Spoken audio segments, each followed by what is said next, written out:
Hey friends, Dean here. Before we get you on to your episode, I want to take a moment to invite you to our next virtual online trivia night. Wednesday, May 13th at 8 p.m. Join us either on our Facebook group or on our YouTube page for 3 rounds of fun trivia, music questions, movie questions, general knowledge questions. It'll be a fun time and a chance to win some prizes and have just a good relaxing night of some trivia at home. You don't even have to go out for it. So don't forget, Wednesday, March 13th at 8 p.m., join us on our Facebook group or YouTube for 3 rounds of fun virtual online trivia. We'll see you there. We've reached the final episode in the Book of Boba Fett, and there were a lot of loose ends to tie up. Was it all wrapped up in a neat little bow? Stay with us to find out. Get ready for the 3324 podcast, where lifelong friends Dean Legiro and Erik Kuber share their love of all things music and movies. Dean has directed short films and is a music trivia buff, and Erik, trained in audio engineering, brings his extensive knowledge of music and film to the conversation as they discuss, debate, and celebrate their favorite albums, films, and much more.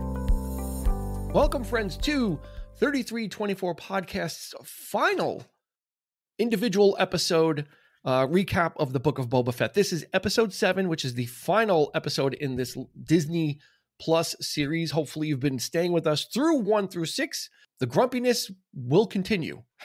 Erik is here. I'm Dean, and Erik is here with us as always. So we're going to close out this series, but we will be doing an exclusive series recap, recapping the whole thing, but that we're only going to put out on YouTube. So join us over on YouTube.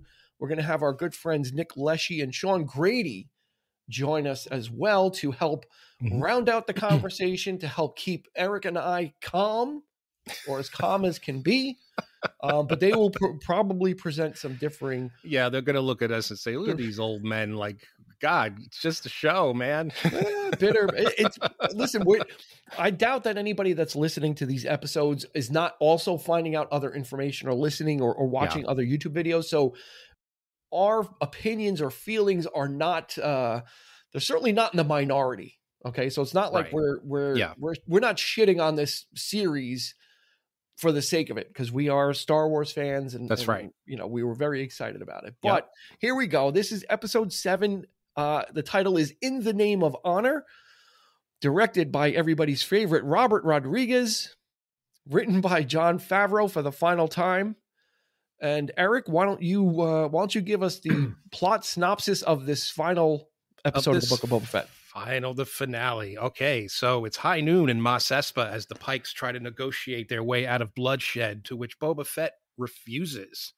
Cad Bane, relying on his past relationship with Fett, tries to change his mind, but to no avail. A savage blaster fight against the Pikes, armed with 2 giant Scorpion droids, ensues, and all seems hopeless for Mando and the townsfolk until Fett turns the tide by riding in on his Rancor. When the beast starts running amok, however, a Force sedative is rendered to it by a Beskar-wearing Grogu, leaving Fett and Cad Bane to have their final showdown.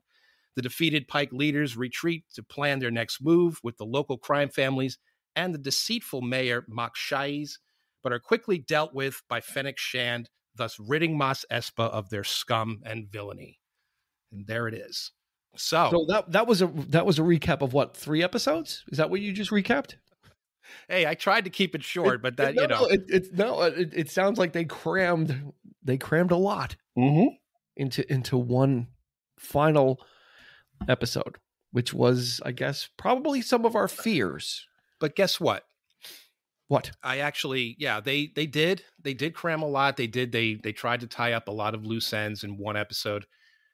But think about what might have been, had we had what they were rumored to have, which was all this other stuff, which everybody was expecting, like Han Solo showing up and all this other, stuff. I'm glad they kind of kept it contained with the characters that we were dealt, so at least we got that. So to me, it was a satisfying ending to a show that frankly is quite mediocre at best. I think I'm being generous when I say that. So the same thing too. I as an episode, it was entirely enjoyable. Had a lot of action in it. I think what it did for me, or what the issue I have, is the amount of gaping plot holes Mm-hmm. that I ended up thinking about as they were tying stuff up. And I was kind of like, okay, well, that kind of doesn't make sense. Or specifically when Cad Bane learned that the Pikes had killed the Tuscans, right? And it's like, oh, we killed the Tuscans, and we made it look like someone else did it. So Fett got his revenge. How do they know Fett got his revenge? Yeah. Who saw him? Who saw him waste all those bikers? Right? Well, no one who knew that he got his revenge on it. I guess it's assumed that Cad Bane has been keeping tabs on him. I mean, the guy just walks out of the desert with no ship, no speeder. So he's this enigmatic figure just like appearing out of nowhere. So I guess that's the reason. I think he's been, but I don't know. It was just kind of strange there because it kind of also muddied the water with the whole Tuscan thing too, because when we talk about the Pikes and what they were doing, mm-hmm. it's getting a little blurry now because the Pikes are admitting that they killed the Tuscans, but we were also told that Boba Fett was with the Tuscans for years, right? Yeah. So when did this happen?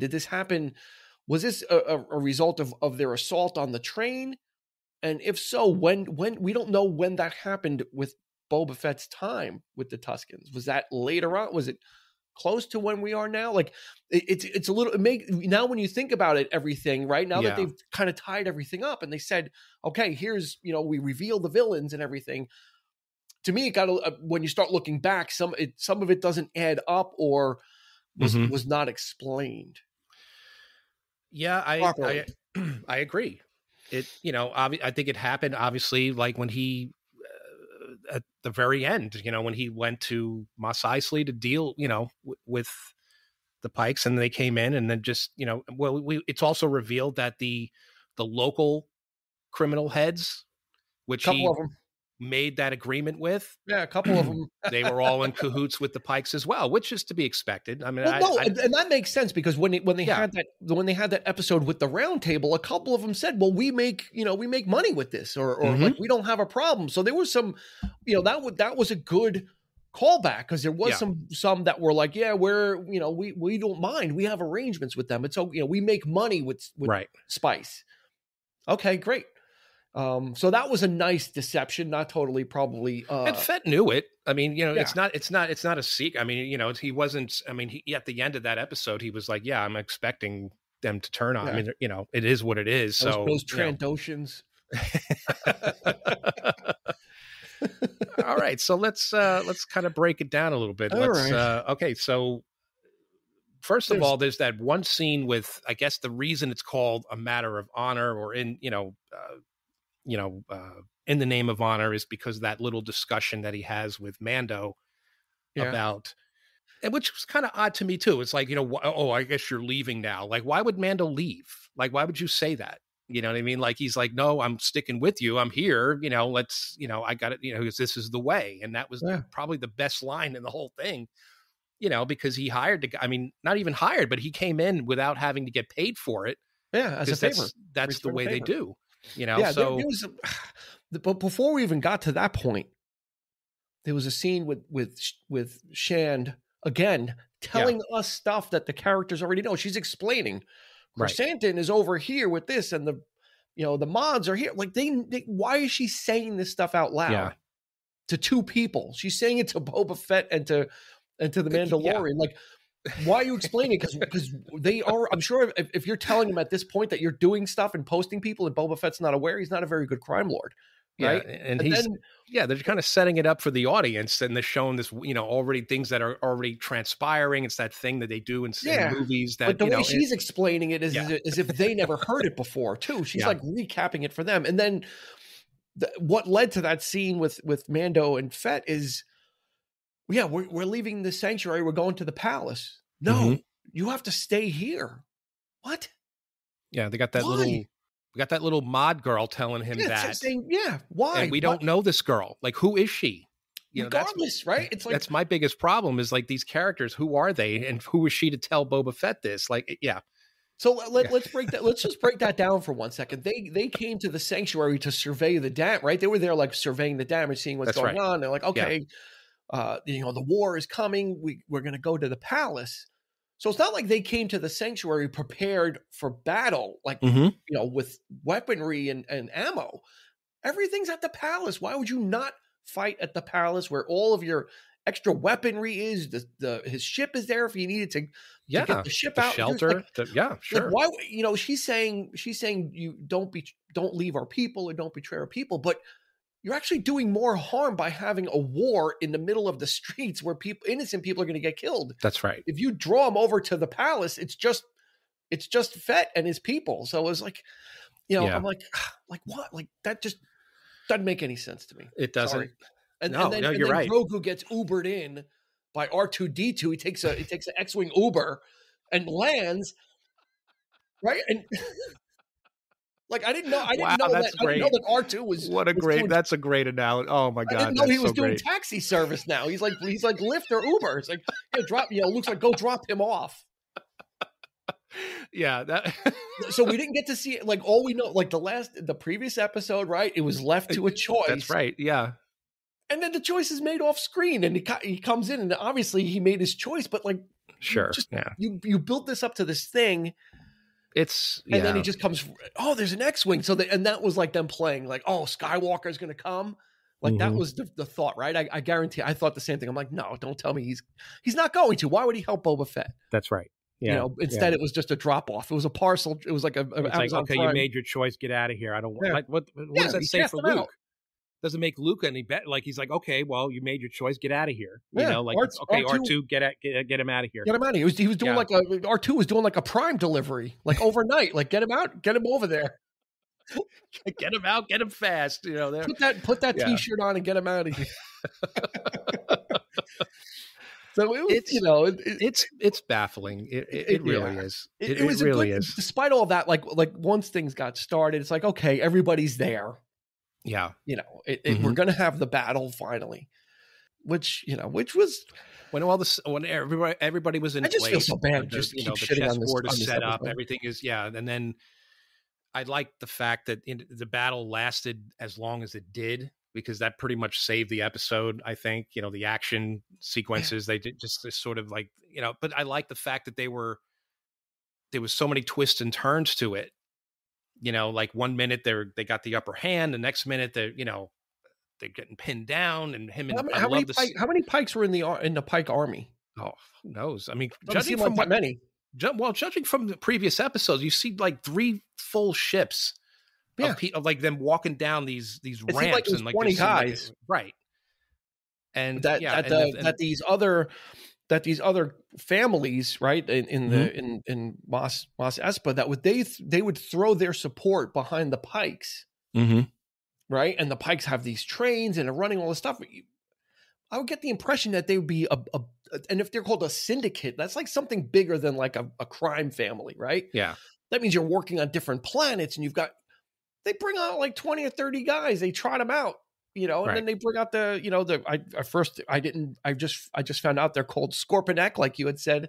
Scorpion droids, yeah. Yeah, I was like, I was like the droidicas came out, Yeah, they're like giant droidicas, which, by the way, we've never seen before. So it's kind of cool that they sort of had this. Had a little James Cameron-ish Terminator look to the HKs, like the hunter killers. Right. It was neat. That was some neat stuff to bring them out, but. And then everybody stands behind that skiff. All of the heroes are behind that skiff while the droids are firing on it. Like one shot to blow up that skiff and everybody's dead. Mm-hmm. Again, from a blocking and a filmmaking standpoint, it was just poorly staged where everybody is behind one thing shooting.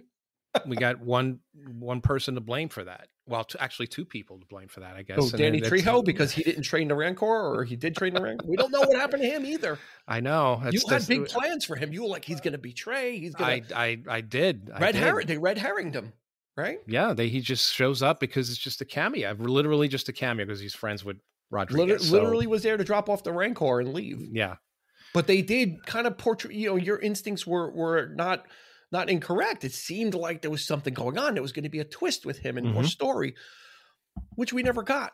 we also never got to see Boba Fett, whether or not how successful he was with training the Rancor and riding. Right. He said 5 episodes previous, I'm going to ride this. I'm going to show ride me. it. Just I'm like going to start Solo, training now. like saying like 50 times in the movie Solo, like he's like, I'm going to be a pilot. I'm going to be a pilot.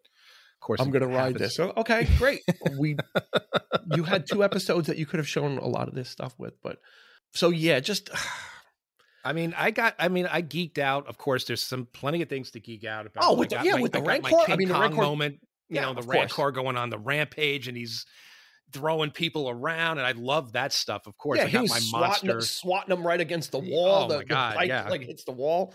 Yeah, that's what Robert Rodriguez is good at, and there was a little callback to Desperado as well. Yeah, when Fett and Mando are outside of the sanctuary and they're fighting together, that's almost a direct callback to the scene in Desperado where his 2 friends Kino and Campa come. That's right. When he's got the rocket launcher with the guitar case, and the other guy's got the guitar case guns, and the framing and the styling and was they're circling. They're like circling each other, that's right. and that close up camera work, which I loved, but. Then you've got the King Kong callback, which is great, but what are you going to show me that's different? That's not derivative. It's completely derivative. It's completely fan service. It was a great episode. There was a lot of great when you see that Rancor claw like come over the building at the beginning, you're like, oh, I was like, I forgot about him. You got to admit, he looked badass on the shoulders of that thing, and that's what you wanted to see. And he's like firing the gun, and I almost said like all things forgiven right now because this looks so badass right here. Yeah, but then it's baffling. I just think the whole execution of the thing is the problem. The writing, the stop and start of it. Why can't and why are we not focusing on Boba Fett? Like why are we at every turn somebody's doing something he should be doing? Yeah. You know what Either I'm saying? For like that's him or for him or him. like or it just makes no sense for somebody else to be, in the middle of the action but not him.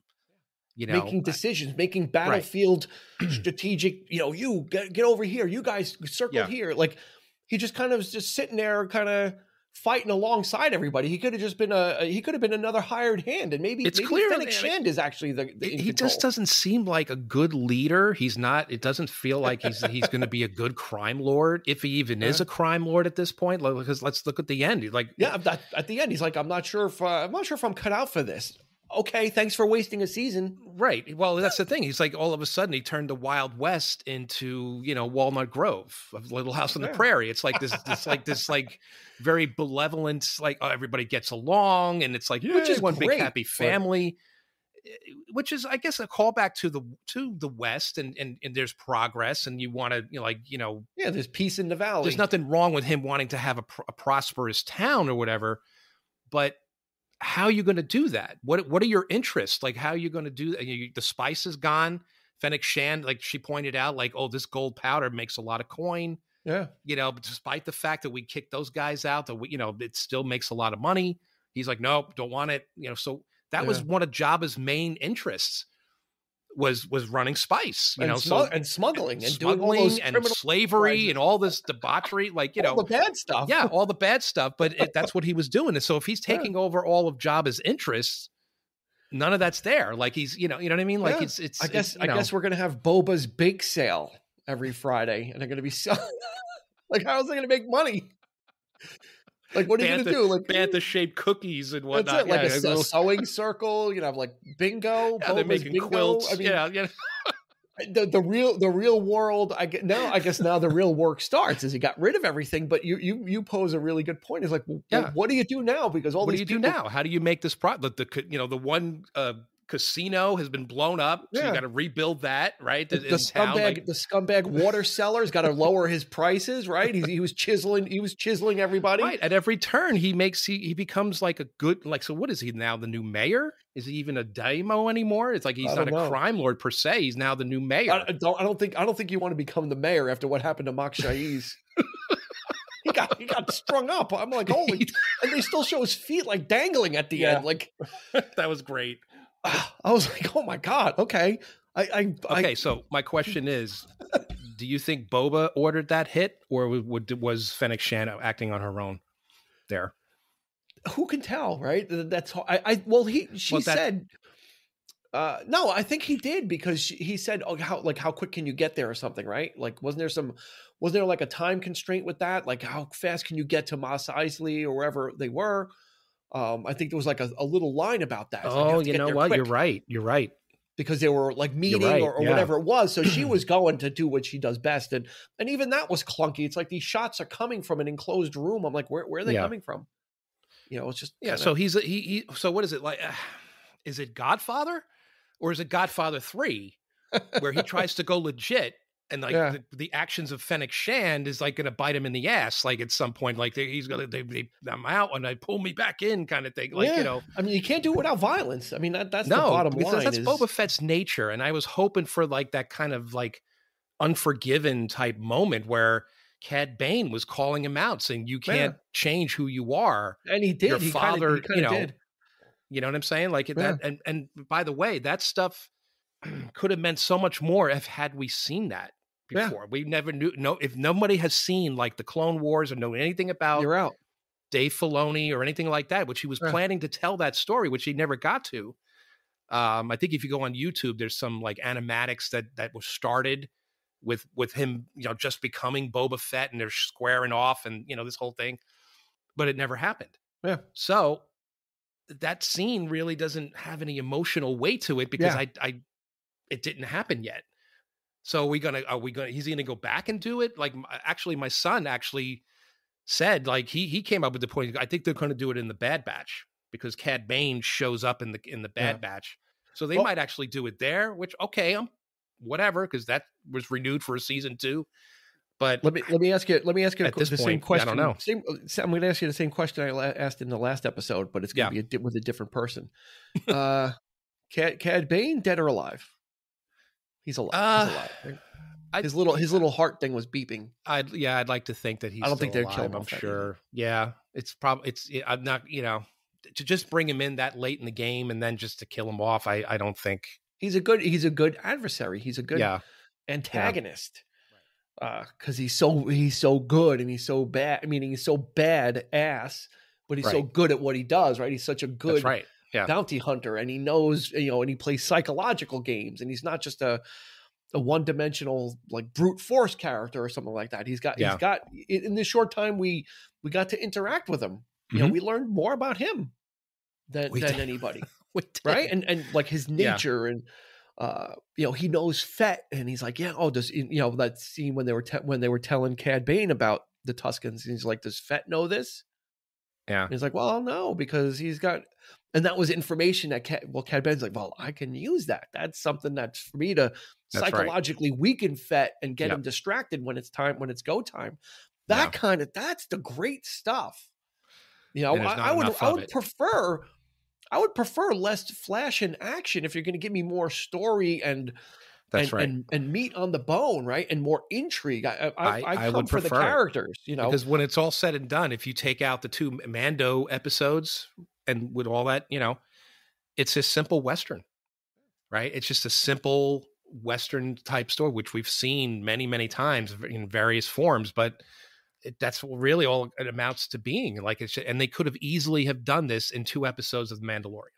I feel like just a little story arc within The Mandalorian, and it would have been so much better, I think. Or just not spend 2 of your episodes for some reason doing other things, right? With Luke and stuff, which was great. Again, all that stuff was great. This this episode is actually, when we get to the episode grade, it's one of my higher grades, absolutely, because. If you take it if this was the only episode you watched, let me put it this way: if this was the only episode you watched of the series, you would probably be pretty excited because you'd be like, "Wow, oh my God, look at this!" The rank, you know, they're speeding around and there's fights and there's, you know, battle and all this stuff. Like it's great stuff when you, but it lacks the substance, like you're kind of saying, it lacks the weight behind it. Yeah. To bring it home. It was just kind of more like, we're tying this up. Let's finish out the story as best we can. And it left, you know, it finished out the story, but for me, it left more questions just from a plot standpoint. So it's like I said on our last recap, it's like no amount of fan service can if you're gonna go deep, if you're gonna start, presenting these characters sort of 3-dimensionally and having them really, explore their emotions and all that kind of stuff, then do it. Yeah. I don't understand why they just didn't do it with this show. I don't get it. So it's anyway. very strange. Yeah, very, very strange. I don't know if maybe that's how they presented it in order to get this done. This show, maybe they said, well, we'll have the Mandalorian in it, and we'll bring back Luke Skywalker. Maybe and that's just what it feels like. It just feels like they were all just sitting around and saying, like, just talking about the set pieces, and that was the that. Maybe that's what they needed to get it greenlit, is that they had to probably present this as, okay, this is going to be about Boba Fett, and it's like, well, what's the difference between this and Mandalorian? Well, we'll go with us, and they've got the track record, but we can bring in Luke again, and people love that, and we'll bring in the Mandalorian, and we'll kind of But anyway, let's get on to the hits and misses. Okay. Let's go. What do you have for what kind of hits? What hit you on this one? What did you really like? You mentioned the King Kong thing, and I know you're a big Kong fan. And as soon as I saw that, I thought of you. As soon as he went up to the top, yeah, of course, that was a hit for me. They the only thing that was missing was some ships like flying around trying to shoot him. I was waiting for it. In fact, if you notice at the end credits, there's one of the conceptual art. He's holding a Twi'lek girl. Yeah, he's holding someone. Yeah. Yeah, so that would have been whatever, but anyway, that was a hit for me. And Boba riding him, I think everything with Cad Bane, like we mentioned, was cool. I did like Chrysanthemum. Good Lord, I mean, he was taking a beating in this episode, but he kept coming back, and they seem to be. I was thinking of you when I was watching that stuff, because I know you're a big fan of Chrysanthemum. They always be putting like an axe in his back, like they're always like chopping at his back, like putting bladed weapons into him. God. Any other hits? I think that's pretty much it. I like I said, I think it was a satisfying conclusion. I'm glad they didn't go overblown with it with a lot of extra stuff. They did that already. Let's contain it with the characters that we have. Yeah, which if you look at Westerns and if you can compare it, you don't see forces of the bad guys coming out in Westerns like gunfight at the OK Corral or anything like that. It's a smaller thing, but they presented it in the series as something potentially larger. Hits for me, as derivative as it was, I liked seeing the Desperado callback because it made sense in this with two Mandalorians fighting, and they're getting hit, and they're not getting, they're feeling the impact of the energy blasts, right? And they're kind of falling. Mm-hmm. It was very Butch Cassidy and the Sundance Kid-ish well. Yep. When they're getting roughed up, when they're in the, the Bolivian army is waiting for them, and they're in the hut and they're talking. Again, a lot of callbacks to a lot of classic films, which is great. The hit, I guess, is Boba Fett's knee rocket. I don't know how you fire. I don't know how you fire that, but if all it takes is to bend your knee, he better not sit down with the rocket loaded. Because all he does, he throws that knee up, and that rocket comes like straight out. That was the Compa moment, though. You have to admit that was the guitar case. Yes, it was absolutely Desperado made no sense, moment. But that's the Compa. Yeah, absolutely. Yep. And I just watched that scene. I'm like, and he's like flipping the guitar case over, and the missiles coming, and the guys are blowing up and flying. Yeah, that's what Robert Rodriguez does best. Yep. What about misses? Oh, good Lord. Misses for me, of course, I'm going to say it. I like her as a comedian, but I can't stand the character of Amy Sedaris, huh? Amy Sedaris. She just why? I don't understand why they keep bringing her back into this, and she just, oh my God, it's just one of those characters that grate on your nerves and just get, like in the middle of the action, and she loses a tooth, no less, and it's like, oh God, Hey, I don't need head tails. You got nice head tails. Yeah, right. She was a big miss for me. Yeah.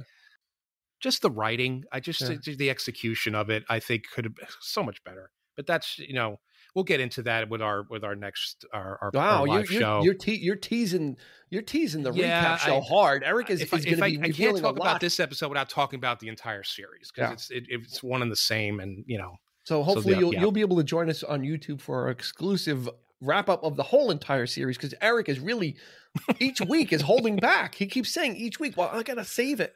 Yeah. So he's teasing as much as they did with Danny Trejo as the Rancor keeper, teasing that he was going to do something. So Erik is teasing. I hope I'm more. not building expectations too high here. I don't want to disappoint. For me, I'm going to go with one miss. Okay. Robert Rodriguez is not a good fit for this series. I agree. He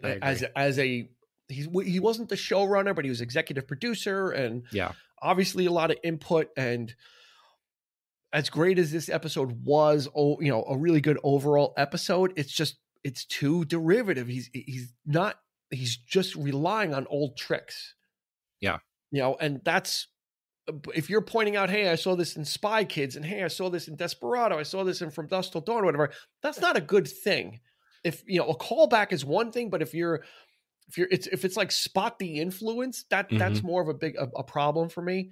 And I think, and if stuff I've been reading online too is, a lot of people just are, his episodes were the weakest ones. His 3. They were, absolutely. They were just, like, he was so great in the Mandalorian episode that he directed. It was like, oh my God, this is going to be awesome. But you know what? Too much of a good thing isn't necessarily a good thing, I suppose. Yeah. Right? No, it's not. He's got to go. And in this episode specifically, he tends to do things on the cheap. It looks like his films are like, because he does things very low budget. That's his aesthetic. That is MO, yeah. But when you've got the budget, you don't need to cheap it out, especially with Star Wars. I noticed it in some of the laser blasts in this episode specifically, when they were like ricocheting off the buildings, it looked like that really cheap animated stuff they used to do in the 80s, right? That's like, it looked fake. It was like, wow, that because you noticed it like right away. That's like, wow, that's, and I guess he's trying to be too cool for school there to prove that I'm Robert Rodriguez. This is what I do, like he was saying. But very much in his style, but which is good. But you also don't need to beat people over the head with it as well. Right? There is something for some subtlety sometimes. Yeah, that's just not his. It's not his strong suit, unfortunately. He's an over-the-top action director, and when you want that, it's exactly what you're going to get. Like Chrysanthemum, like he shot one guy, and the guy or he was already in the air, and then Chrysanthemum shot the guy, and he flew against the wall. Right. Like, I love that stuff. Right? Yes. That's the kind, I love it, but that was a great Predator moment, actually. Yeah, but it's like, it's like, I love it, but then I'm also like, no, like, find a different way. That's right. But it was good overall. So what's your episode grade for this one? This is the final episode. This is number 7. And I didn't average out our grades, but they've been low. I'm going to give it a B. They're probably being a little too generous here, but I'm going to give it a solid B, because I just enjoyed the geeky moments of it. And it just, it was an hour of nothing but that. So it's like, okay, whatever, I'll take it, that's it. So, yeah. As well, I gave it a B as well. And it was an earned B. I didn't feel like I was throwing him a bone by giving it to him. I was kind of like, if you take it as its own episode and not try and compare, if you compare it with the other stuff, it would probably be an A just because you've been longing for more content. But as an episode on its own, I'm like, this is a B. This is a great episode. If you don't think about it too hard and you just kind of go with it, you'll definitely enjoy it. At this point though, I'm ready for Grogu to put me to force asleep after this series. He can stroke my head gently and I'll go to sleep, and he can lay next to me as well. Yeah, because oh my goodness, I love that. I think they left us with more questions than I love that Uber reference. That was so great. I'm gonna keep thinking about that for quite a while. Oh man! Did he have like surge pricing because it was outer space? Is it more expensive, or if you travel like light speed, is it more? Or you go Well, here's another question. Sublight. I don't. So he's got this really badass ship now. Okay, so is Mando now going? Is he still going to be a bounty hunter? I'd like to know, because where's he going to fit his prey? Like his captive? That was the only thing. That was with the Razor Crest. He had storage. Right. So where's he going to put these? Is he going to? She's going to bring him in. I guess he's just going to kill him, right? Bring in their heads or something. Yeah, it depends on the kind of jobs. He might be taking jobs where you don't need to capture somebody, or maybe when season 3, because he still wants a Razor Crest. So he didn't necessarily say he was happy with this ship. Yeah. It's the ship that he got, but he's like, well, I want a Right. Razor Crest still. So It'll do the job for we may now. see another Razor Crest at some point, which I hope they do, because I think Hasbro just came out with this $350 Razor Crest toy, vintage. I saw that, vintage series or whatever. But that will be for Mandalorian season 3. Of course. That is going to do it for the Book of Boba Fett, episode 7. Thank you for staying with these two grumpy, frustrated, old Star Wars crumply old men. Hey, we tried to make it fun. We did.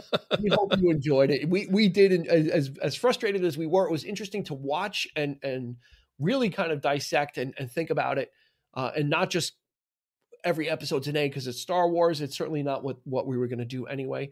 But we've got one more episode coming up. It's our episode 8. We'll do that on YouTube exclusively, and that's going to be just a recap and a discussion about the whole series.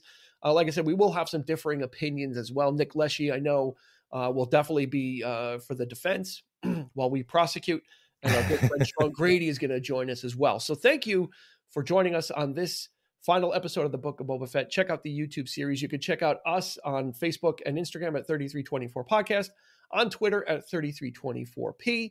We've got weekly episodes about music and movies. Those come out every Thursday. And then we've got smaller bites of content that come out every Monday. So join us for both of those, won't you? We would certainly appreciate it. So for Erik, this has been Dean, and we're going to be closing the Book of Boba Fett.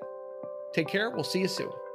You've been listening to the 3324 podcast with Dean Legiro and Erik Kuber. You can find us on your favorite podcast provider, so please like, subscribe, and rate to become a part of the 3324 family. Your feedback is important, so make sure to follow us on Instagram and Facebook at 3324 Podcast and on Twitter at 3324P to join the conversation.